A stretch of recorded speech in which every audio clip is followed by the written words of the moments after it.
Welcome to 5-Minute Adventures in Risk and Resilience, the Steel City Re podcast on managing reputation risk.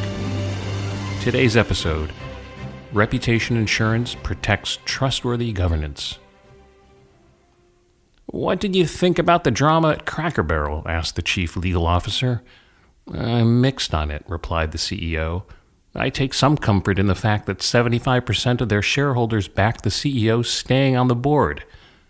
"She was in activists' crosshairs and survived," added the CLO.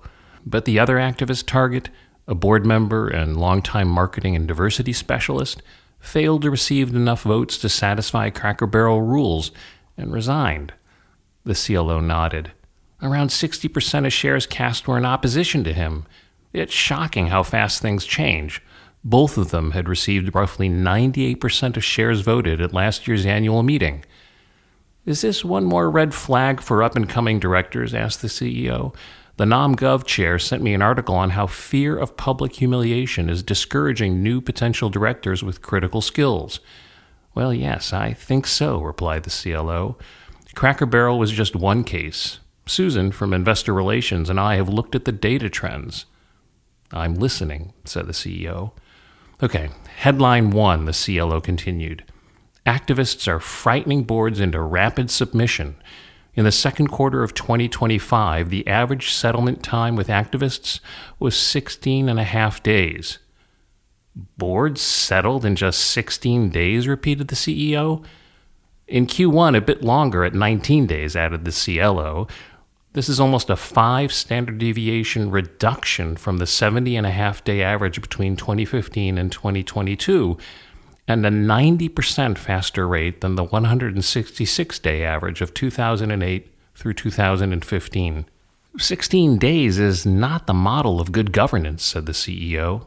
"That's just a setup for a fiduciary case from a different set of investors."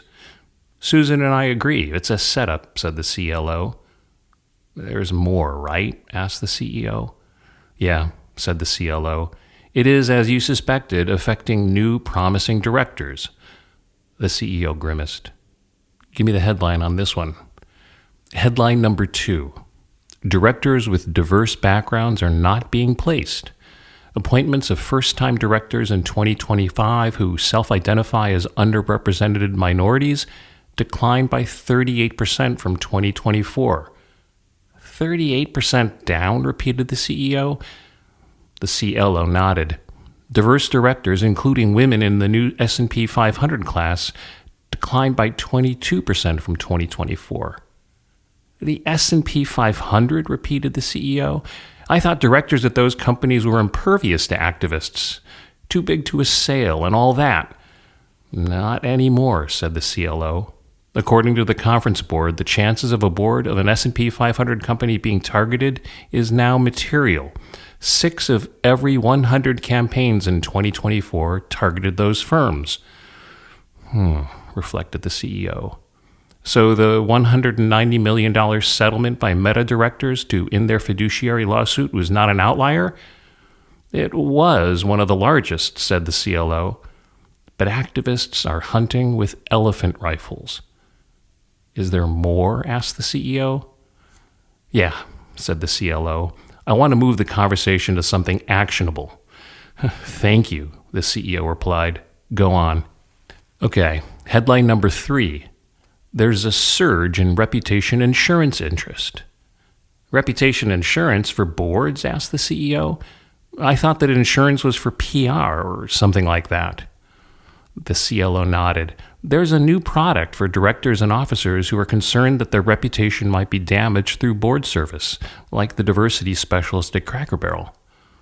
"Are people really interested in D&O reputation insurance?" challenged the CEO. "Yes," replied the CLO.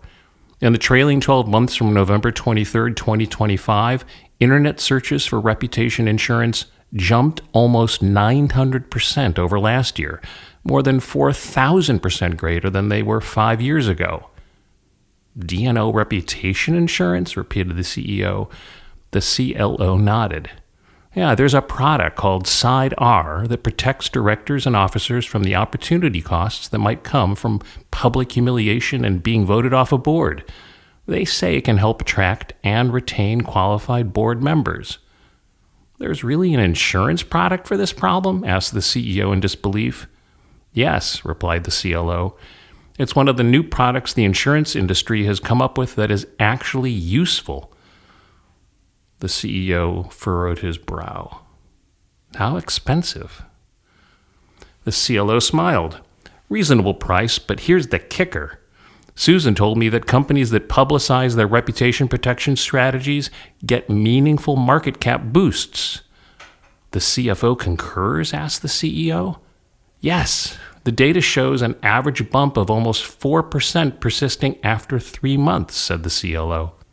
Well, that doesn't sound like much, the CEO countered. The markets are soaring. I'm sorry, I wasn't clear, the CLO added. That's 4% above market peers.